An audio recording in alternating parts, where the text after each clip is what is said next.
So let's hope Volkswagen have learned from their mistakes with the Mark 8, with this new Golf. We have this, which could well be the pick of the range. Hello and welcome back to the Volks Wizard channel. And it's been quite a long time since I filmed a walk around video with one of the first Mark 8.5 Golfs in the UK. Well, today, 7 weeks later, it is at last the official UK launch event. And that means I can share with you details on many more vehicles in the range and also driving impressions. We're not going to cover the GTI just yet though, that will have to wait a little bit longer, but in exactly a week I'll be driving a UK Mark 8.5 GTI and the videos from that will follow almost immediately, so stay tuned for that. For now, we're just going to concentrate on the cooking models in the range that sit below the GTE, GTI and R, because let's face it, these are very important cars. They sell in far greater numbers than the sportier versions, and without them there would be no GTE, GTI and R. So let's hope Volkswagen have learned from their mistakes with the Mark 8, with this new Golf. But before we get started, I'd just like to remind you guys how you can support the channel. The easiest way to do that is simply to subscribe. I'm still getting a lot of views from non-subscribers and it's brilliant to get those views. But if you like what you see, then please do subscribe. After the launch of the Mark 8, which kind of didn't happen because of COVID, it seems amazing to be back at a press launch with a load of cars and a load of people here making content. So Volkswagen UK have brought down nearly 20 Mark 8.5s, all different flavours below the GTE, GTI and R. We have got the match model here, which you can tell because it's got chrome on the grille, doesn't have chrome on the windows. Again, that's another match model. This is a style model, so it's got the chrome at the front, which the match doesn't have, and it's got chrome at the bottoms of the windows. We have the very good looking R-Line in this blue with the Coventry wheels, black roof as well. This, I like it in the Mark 8. I think I like it even more in the 8.5. King's Red R-Line here with a black roof. Another R-Line, a Moonstone R-Line with a normal roof. Estates as well are here, and another one. I mean, this is a metallic grey, but this just looks less like a Reps car, even though they're basically the same model. Again, bright blue, and then down here we have got a Style Estate. Looks really nice, and then another Style Estate, and then we have this, which could well be the pick of the range, especially as it's available in diesel. So we've got an R-Line in that very beautiful blue, I think it's the anemone blue Estate with a pan roof. So this is one of the few models you can get with a diesel. It's going to have the 150 horsepower diesel with an automatic gearbox. Yeah, that is a bit of me actually. Maybe I'm getting a bit old and I don't like the sporty stuff anymore, but yeah. And also we've got this grey R-Line Estate as well. A few more over here. So we've got another blue match model. We've got another match, this time in a metallic grey, and we've got a white match as well, and an E36 M3, and over there the Audi press office RS4. Sorry, getting distracted, but that is the way at Caffeine and Machine. And a prototype Range Rover has just pulled in. Sounds strangely electric. No exhaust. Interesting. Okay, we're going to start off with the model that appeals to me the most. Maybe it'll appeal to you as well. It's the new Golf in R-Line spec and estate format. There was no GTD estate with the Mark 8. You could have a GTD hatch. With the 8.5 for the UK market at least, there is no GTD at all. So an R-Line with 150 horsepower diesel engine and automatic is the closest you're going to get, and you can have that in estate if you want as well. It's going to be a bit down on power over the old GTDs, but it's going to have similar torque, and I think it'd be quite a nice package. This one has got the 1.5 TSI petrol, which is mild hybrid, can't run on electricity, but it uses it to extend the stop-start function, and it's automatic only. It's in a nice blue colour, which is obviously optional. It's got some interesting wheels. They're not bad. I mean, some of you guys will probably hate them, and they look a bit electric car because they don't have an awful lot of open area, but I think they're okay. They suit the car a lot. That's the standard wheel for the hatchback over there, the Coventry wheel. I think this looks a bit better personally. 225/40, 18 tyres, 18-inch wheels, of course, Bridgestone tyres on this car. We have the Turanza T005, which is an old model, but presumably homologated for the Golf. Got the R badge on the side there, which looks okay. Tinted glass at the back. So we know what the Golf 8.5R looks like now, at least initially, before we see a lot of Rs around. You could quite easily mistake it for this. We've got the radar, which seems to be on every 8.5, wherever they are in the world.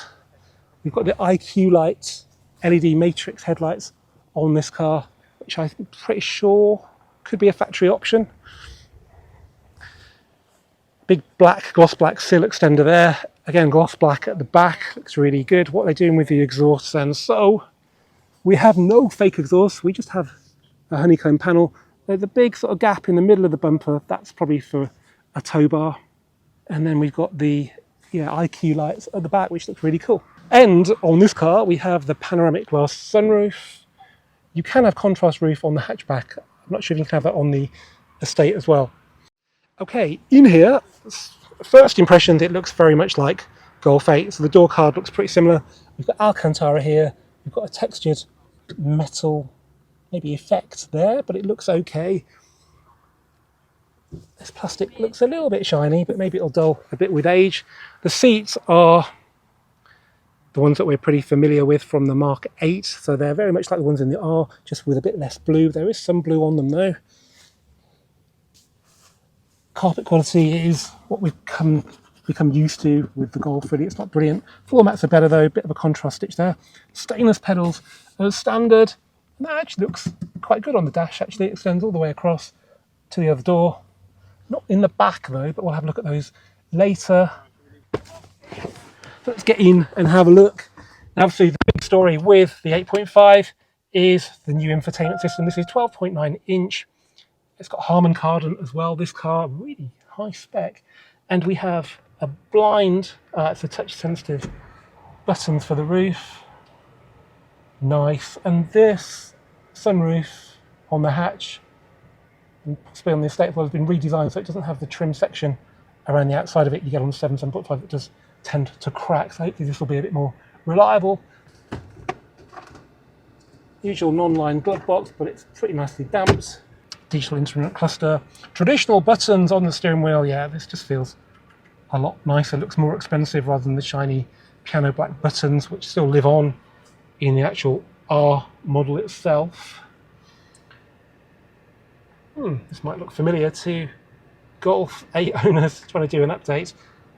So this is the new infotainment system, completely new hardware and software. And I'm going to spend many hours with this next week on GTI, so I'll report back then. But you know, it's just so nice to use from the off, really. You've got all these shortcuts here, which you had to slide down for and configure before. You can tune this to what you want. It's quick. The heated seats are just one touch away, and these sliders, which I can see a lot better now with the sunroof open, are really nice to use. We still have the shortcut pad here, which I'm actually surprised they've kept, but probably too difficult to redesign the dash for the facelift. We've got the bird's eye view camera as well on this car, which is something like £350. It's the first time you can have it on a Golf, and look at it, it's brilliant. Makes parking, particularly with the estate, so much easier.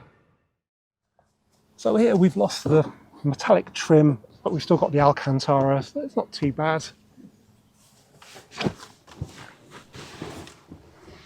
Loads and loads of room in here, and it feels nice with the sunroof open. Yeah, so it's quite bulky, so they do restrict the view to the front a little bit, but it's not too bad. Okay, let's have a look in the boot, which is what the estate model is all about. So to open, you use a button down there. There's no power release. There's the camera. And there is a lot of room. There's more storage down here. We've got the subwoofer for the Harman Kardon sound system. You can fold the seats down like that, and have effectively a van. Okay, so that's the Golf 8.5 R-Line Estate. Now, I think we should have a drive, my very first drive, in the Mark 8.5 Golf. Now, when I used to buy cars for a living, I didn't used to like test driving them before I'd agreed the price, because it could be a complete waste of time. And I think today we need to have a look at the price of this car, because it does begin with a 4. So the base price for the 1.5e TSI Estate is quite enticing. It's 32,150. How do we get to 40,725? Okay, we've got area view, that's a no-brainer, 329, so bird's eye view, parking camera, dynamic chassis control, DCC. As you know, that's good, and it's quite cheap actually, 720. I think that's cheaper than it's been. Alloy wheels, 18-inch leads, they're called, and they are 510, not bad. Sunroof, 1,220. LED matrix headlights, 1,825 quid. But they do a lot of things like poor weather lights, illuminated logo on the grille, wake goodbye lighting sequence. Winter pack, 475. Driver assistance pack, 680. Keyless entry, 400. Harman Kardon sound system, 600. Yeah, okay, well there we have it, the 41 grand Golf R-Line Estate, but it is quite a big package. Let's just see if the engine kind of lives up to expectations. So we've got 150 horsepower, we've got petrol, we've got ETSI, so mild hybrid. Unfortunately you can't run on electric, but basically it runs all the electrics of the car when it switches the engine off, whether you're driving at speed, at low load, like coming down a hill, say on a motorway, or just before you come to a stop at a junction. It'll turn everything off before you actually get there, unlike start-stop traditionally, which turns everything off when you're there. So that does save a bit. Looking at the R-Line, you save 2 mpg going for mild hybrid over non, and you save, I think, a few grams of CO2 per kilometre. So not night and day difference, but it's not that expensive actually.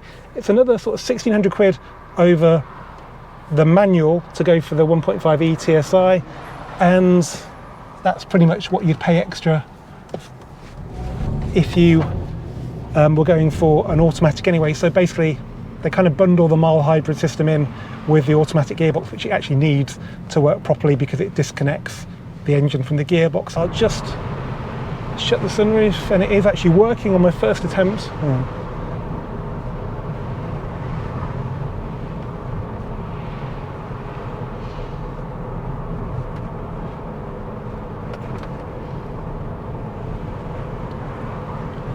Okay, it's shutting now. Yeah, those touch sensitive buttons elsewhere in the cabin are still there, so that's for the sunroof and for the headlights. So you shouldn't need to touch the headlight one, but the sunroof one might get a little bit annoying. And the blind is powered as well. That worked first time, that's good. It can get a bit hot in here even with the aircon working away. Okay, so driving modes, we've got the button down here. We're in comfort mode now. It does feel comfortable. Okay, just driving around town now, the steering feels very light and completely devoid in feedback. But that's what you want when you're manoeuvring in town, driving on urban roads. It feels super easy to drive. It feels very comfortable. You can barely feel these manhole covers. There's definitely a bit too much waft going on here though. We want it to be a little bit sportier, so let's pop it into sport. There's no normal mode, interestingly.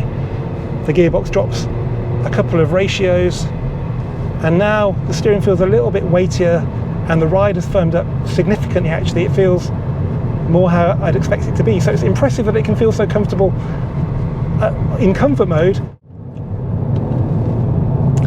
Okay, we're on a road that I know pretty well. It's 60 miles an hour, and it's a pretty good test for a car. We're in sport mode, we're in manual mode, and we're going to try and keep the speed at 60 around all these corners. Some of them are pretty sharp. There's really one nasty one.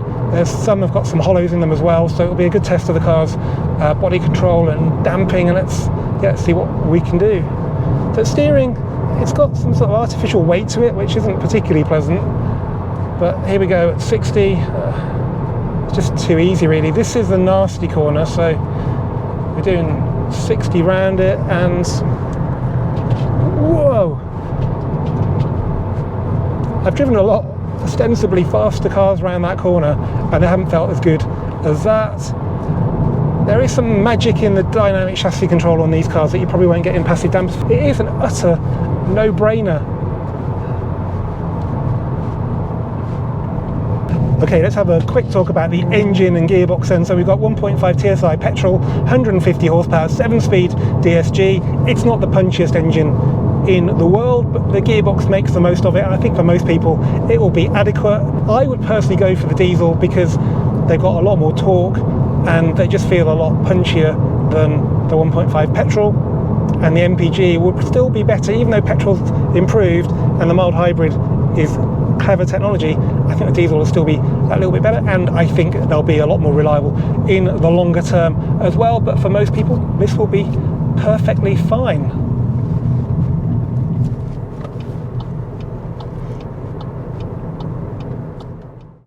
Okay, on to car number 2, and this time we have a Mark 8.5 Golf with the 1.5 TSI petrol engine and the 6-speed manual gearbox, so no mild hybrid. It's in style specification, which is, I guess, the luxury spec, and it's been gilded with a few more options. So base price just under £30,000, 29,835. We have got the upgraded wheels to 18s, £585, antimony blue, £730, a space saver spare wheel at 300, the winter pack at 475, driver profile selection, driving modes £150, and we've got tints at the back, 65% tints for 275, making a total of 32,350. At the front we have the radar, we have non-LED matrix headlights, so just normal LEDs, so no IQ lights. It's very subtly different to the Mark 8, but I think the key difference for me is that we have a really squared off section here. It's not a natural flow around to the front, it's quite a hard edge there. We've got colour here as well, and there's chrome bits which you don't get on the entry-level Life trim. Also, you've got the chrome at the bottom of the windows I mentioned earlier, which is a very easy way to tell the style model. I thought they might have Style or Life or whatever on the B pillars, but they don't, so yeah, it's not immediately obvious. Tyre wise, again, we're on 225/40 18 Bridgestones, and again they're Turanza T005s. At the back we've got the normal lights, which I imagine are subtly different to those on the Mark 8, but because they're not IQ lights they're not particularly interesting. No fake exhausts, just a chrome trim. The side is pretty much identical, no badges on the doors on this model. So yeah, it's not necessarily going to impress your neighbours by looking like a brand new car, but yeah, I guess the big difference is on the inside, so let's have a look. So style trim, no extras when it comes to the fabric of the interior. It looks pretty nice. So we've got fake leather on the side here and around the back, this lighter Alcantara microfiber tweed there as well, which looks really smart. Door cards, they've got this contrasting Alcantara as well, which looks really good. Actually, padded elbow rest there, which is nice, and it's not textured but a reasonably nice trim. Plastic quality is okay, carpet quality is okay, much like it was in the old car.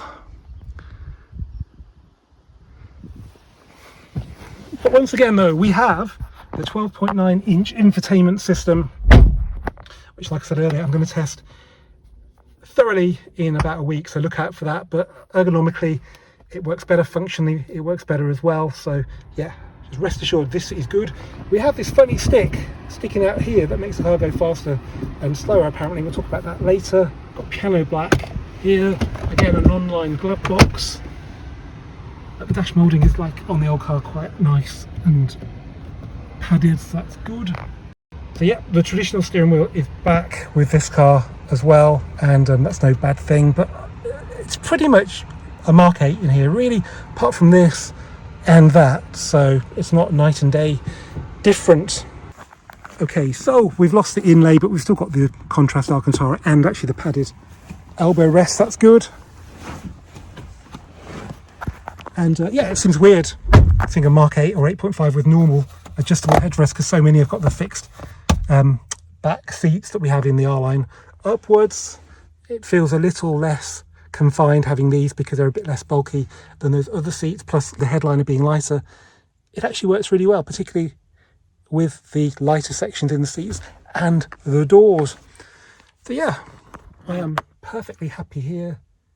More so, particularly on a sunny day like today, because we don't have a black headlining. Let's have a quick look in the boot, because there is a super exciting option of a space saver spare wheel.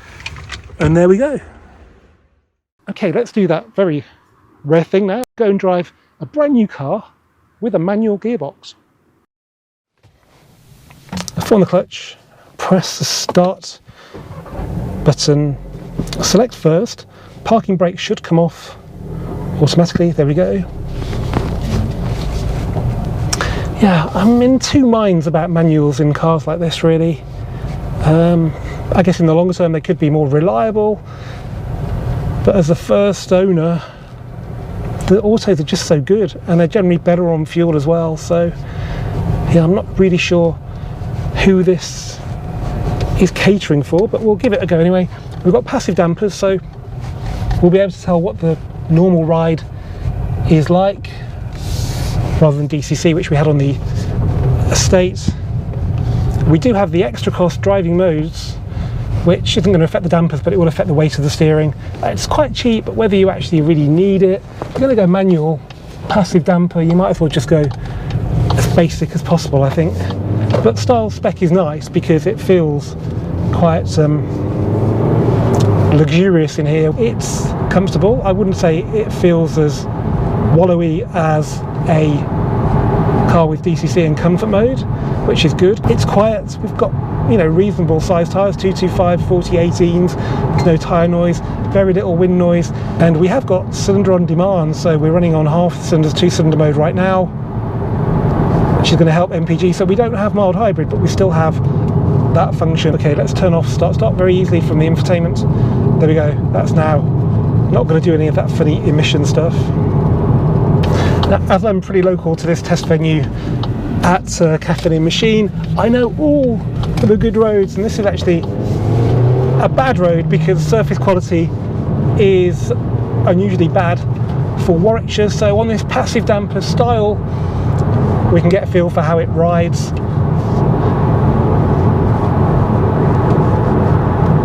Does it still go around corners? Well, let's get rid of this cyclist first, safely, and find out. I've never been a big fan of this 1.5 engine, but actually, you know, it's not awful. Whoa.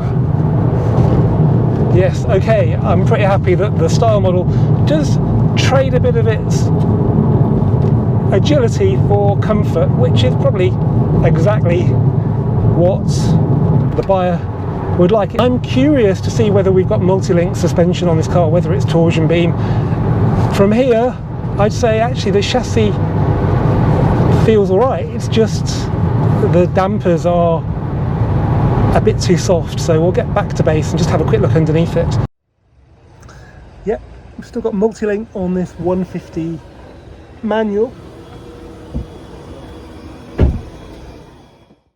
Okay, on to the next one then. So this is a Mark 8.5 Golf Match. It sits above the base model, the Life, and below the Style model, and it's probably the one that's aimed at the typical buyer who just wants a nice Golf, nothing too luxurious or too expensive. It's just over £29,000 basic. This car, as tested, is just over 30. So we've got winter pack, we've got driver assistance pack, and we've got front and rear mats and a couple of other little bits. The colour, which is crystal blue, which is new and was used on some of the publicity shots early on for the estate, I think in our line spec, is apparently a no-cost option. And yeah, it looks smart. So I guess it's a modern take on silver. It's definitely a metallic, looks great in this light. Maybe it wouldn't look so good on a cloudy day, but yeah, it's fine. Silver wheels, unusual, but that's what's standard on the match. You can upgrade to some diamond cut if you wish, but it looks okay. You can tell it's not a Style because we don't have the chrome trim at the bottom of the windows. So there isn't really much to talk about. At the front, it's not that different to anything else really. We've just got the normal LED headlights. We've got the radar, again, parking sensors in there. We shouldn't have the illuminated Volkswagen badge because we don't have the LED matrix headlights. We've got the squared off bumper there, which is a key difference over the Mark 8. The wheels are inoffensive. They're 17-inch, 225 45/17 tyres. Again, Bridgestone on this car. Body coloured mirror casings. No adornment down the side, no badging, no mouldings. Although it's interesting, I don't remember this on other Mark 8s, but it's like they've sculpted the sill a bit now. Okay, at the back, not an awful lot to talk about. There's a decent spoiler that there is on every Golf. The lights are not IQ, so they look pretty boring. And no fake exhaust on this one. So yeah, probably the most interesting thing about this car is the new crystal blue, which is free. Right, let's have a look inside. So again, we've got a nice padded elbow rest there, tweedy fabric there, and a slightly textured inlay. Looks pretty good. So when I had my Club Sport, which was a much higher model up the range, it had fabric here that wasn't very nice, not tweedy, and there. And even this model, like one up from bottom, looks much better when it comes to the door cards. So we have got a bit of contrast stitch there, not aluminium pedals because it's not a sporty car. The fabric in here is quite nice. Yeah, so it's like tweedy in the centre and then just a normal sort of grey hop sack on the outside and on the headrest. Lighter headlining. There's quite a lot of this plastic in the Mark 8 and the 8.5, which isn't brilliant, but it's, I guess, okay.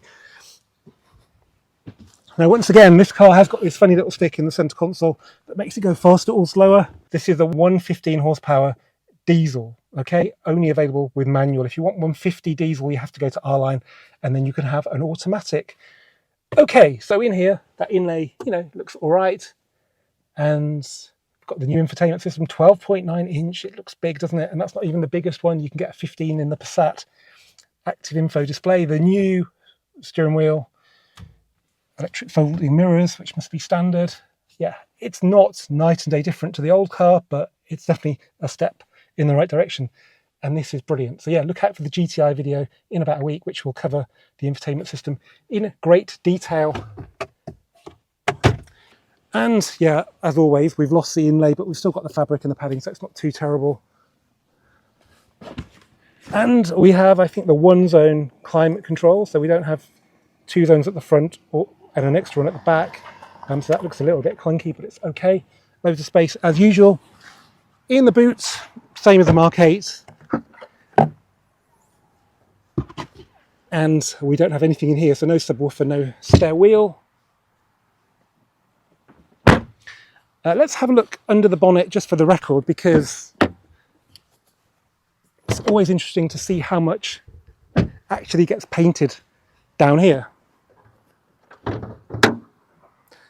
Okay, yeah, not an awful lot. So somebody did tell me, and I probably said this in a video before, if you order Oryx White, you get paint everywhere. That's a premium metallic paint. It's about £1,000. Not sure you can get it on these models anyway, but there is a possibility of having a Golf 8 or 8.5 with full colour under the bonnet if you go for some of the colours, which is interesting. Telescopic stay, not happening, just got the normal manual bonnet stay there. Engine cover is all right, it doesn't say Volkswagen on it. But yeah, there we go. Probably a big seller, maybe with a 1.5 petrol. Still a bit of a niche market if you go for diesel and manual, but I am a big fan of diesels. I think they drive better than the sort of emission-strangled petrol cars. Anyway, let's go for a drive and see if a manual diesel still makes sense for anybody. So, foot on the clutch, press the start button, and there's definitely a bit of diesel chatter, but when I first got in it, I wasn't really sure until I revved it. And to be honest, the 1.5 is not that smooth an engine, so it's not massively different from in here, but outside I'm sure it sounds a little bit different.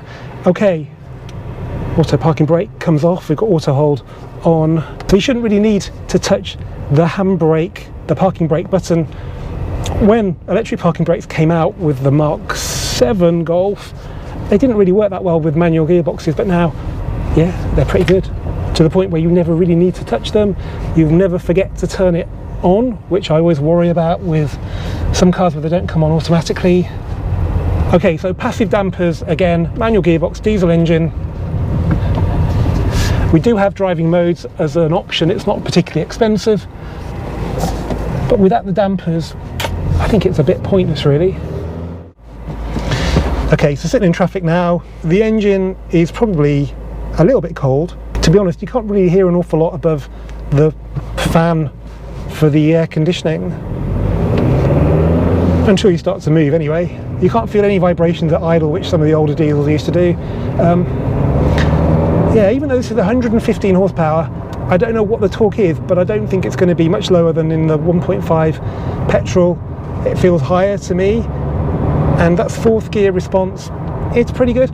There is something about diesels that I think, because they're better inherently when it comes to CO2, they're not as strangled as the petrol cars, so they feel a little bit zestier. Okay, they won't rev as high, but this still has a rev counter that goes to 6. But it's not about the revving, it's about the real world in-gear performance, and that, I don't think the 1.5 can get close to this. Even the 150 horsepower just probably won't have the torque. Okay, so let's put it in sport mode, it's there. And let's hope this brown Honda Jazz doesn't make a right.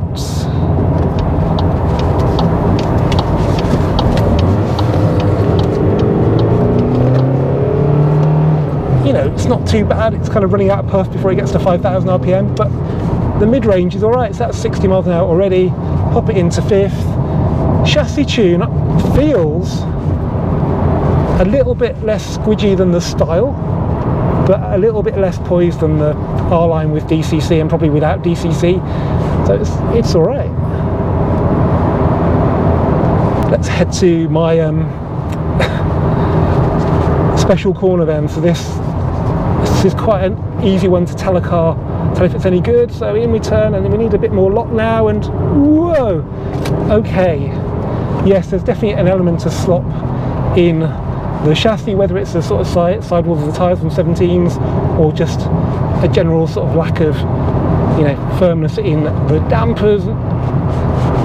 Yeah, it's definitely a comfort tune on this car as well, which will suit most people.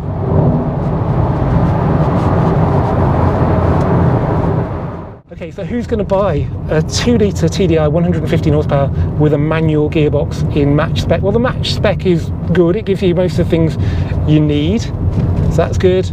Diesel, well, it's a bit of a niche now. Company car tax doesn't encourage people to buy diesel, so that's tricky. And then add a manual gearbox to that, and it is a bit of a strange one to really have in the range. What would I rather have? A 1.5 TSI 115 manual, or this car? So basically the same power, the same gearbox. I'd probably have this car because it feels a little bit punchier, and I just prefer diesel. It's a 2-litre engine as well, so it's a bigger engine, even though it's pegged back on power. And let's not forget, this is a Euro 6 compliant car, so you don't pay to drive in any clean air zones anywhere in Europe at the moment, so there's no handicap with a diesel like that. It's better on CO2 than a petrol car as well, generally. Well, big thanks to Volkswagen UK for having me here today for the launch of the new Golf. As you've hopefully seen, there is a version for everybody. We've got estate and hatchback, we've got manual and auto, we've got petrol and diesel still as well. And with an infotainment system now that should work perfectly, hopefully the Golf will return to being the answer to everybody's motoring question. Now, obviously, the performance versions are what a lot of people are interested in. We don't have any here today, but there is a new GTI in the UK right now, and a week today I will be spending a very large amount of time with it, during which I'm going to test the infotainment system and make sure it works as reliably as it needs to. So keep a lookout for that. And obviously sometime in the future we'll have the Club Sport and we'll have the R as well, so please do subscribe if you haven't already. As ever, thanks for watching this Volks Wizard video. Keep subscribing, keep commenting, and I'll see you for the next one very soon.